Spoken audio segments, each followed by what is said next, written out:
So mayong adlaw mga lods, no? So paingon ko ron sa yuta nga mga papet na palit kay itong isang adlaw iputol daw ang kahoy ito, no, nga sulod sa among yuta, no. So siguro napalit na mo ng yuta, good, napalit na ginamo ng yuta na, tapos kanang kahoy nasulod sa amo ang kuan yuta.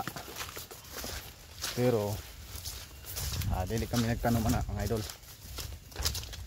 pero ako lang sulayan at tuon ko ron ay mo naman yung ko ako nga tuon tanawon base na og napay makatabang na mo kay kaning kahuyan akong giingon nga kanang putol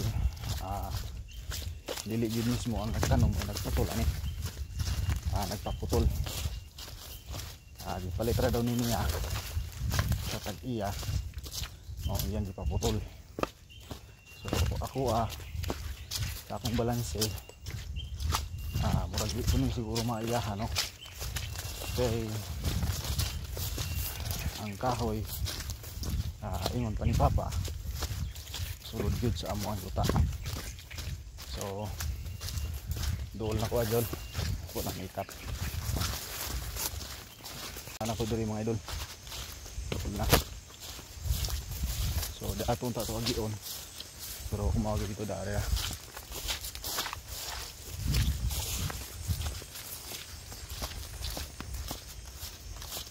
Ang subayo mga idol kay kaning nagpaputolan sa una po din siya nasigpang hilabot, no, dari sa mong area nagpayag lagi dali. So kani idol muning kahuya sulod ni sa area namo, no. So ang isa kana si Papa kung kuan kuno dili na doon na sulod.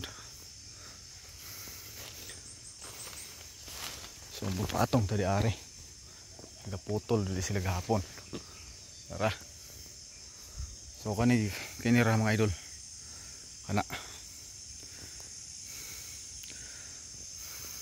kana amo na diha, pero kani yuta is wala may papel ani pa, no, pero dugay na mi dire.